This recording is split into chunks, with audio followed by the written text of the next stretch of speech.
Hi, you're watching Corey Unedited. This handsome face is Corey, and this is an unedited video. It is Friday night, and I am on the way to my overnight job I keep talking about. I'm not happy with my camera angle here. That's a little bit better.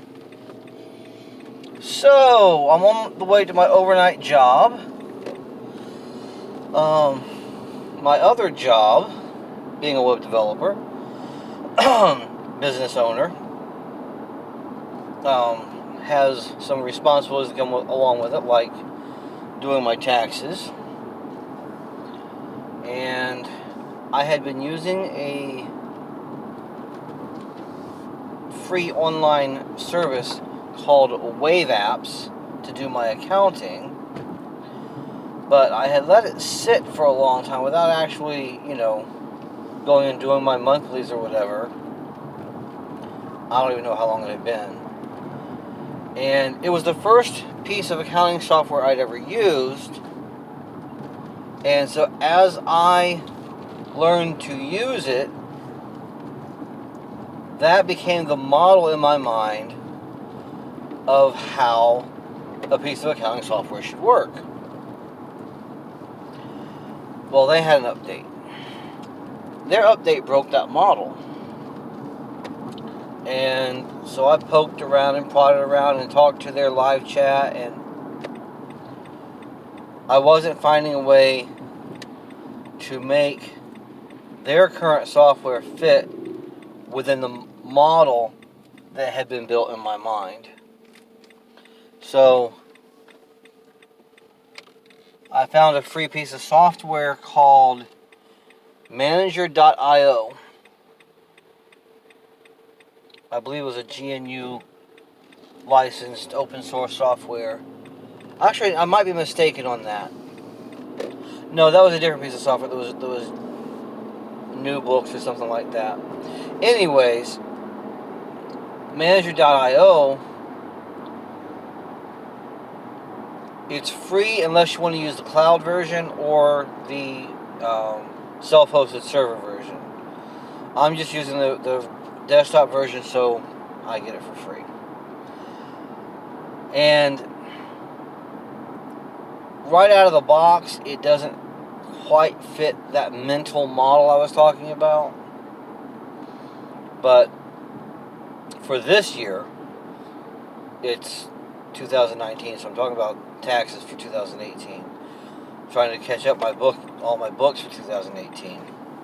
So for the 2018 year, I'm just trying to make Manager.io fit my pre-existing mental model. And then next year, or for this current year, 2019, once I'm done with my 2018 taxes, I'll decide whether, once I'm finished with my 2018 taxes, I'll decide whether or not I want to continue, and then try to make my mental model adjust to what the developers had in mind when they created Manager.io. So that was the biggest thing I had to talk about today, I think.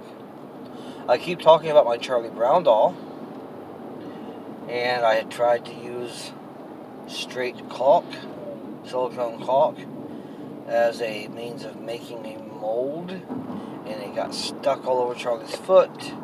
I soaked it in mineral spirits, and with a little picking and scraping, I used a little plastic razor blade that I had taken. I tried once to replace the screen on a broken cell phone, and the kit came with a plastic razor blade. Well, that plastic razor blade came in handy. The mineral spirits didn't just dissolve the silicone away, but it did change its consistency so that it scraped off a little more easily. So I've got Charlie Brown's foot almost clean. I've got it soaking again tonight. Hopefully I can get it a little bit more clean tomorrow. Unfortunately, it has taken some of the paint off of his foot. The doll is, I call it Caucasian flesh tone, and his feet are painted black for shoes. Some of that black paint has come off, revealing the flesh tone underneath. Considering the doll is 60 years old, you expect it to take some wear and tear, but I didn't want to give it more wear and tear. So I gotta decide whether I think it's better to just leave it like it is, or to try to paint or draw black over top of those spots where it's come off. I might need to talk to an expert in the area, but I don't know any right now. So if somebody who is a expert in Hungerford Charlie Brown dolls from 1958, you see this video and you have an opinion about whether or not I should try to repaint his foot, or what I should use to try to repaint his foot, please make a comment for me.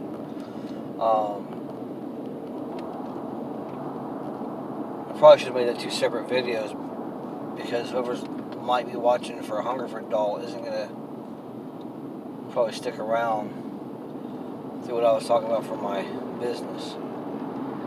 But that's the nature of these unedited videos. As soon as I can safely do so, I'm going to go ahead and hit the stop button.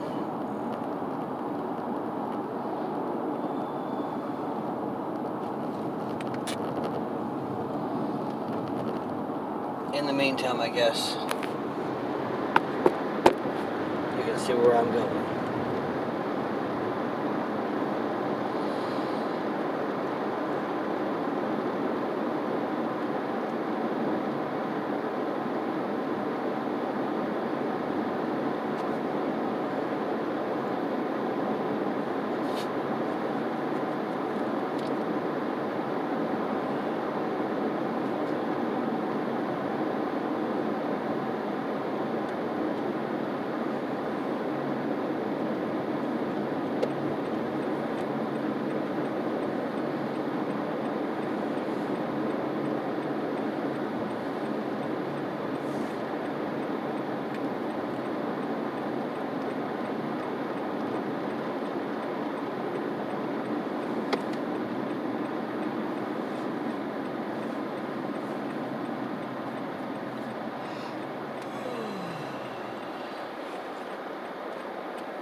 Good night.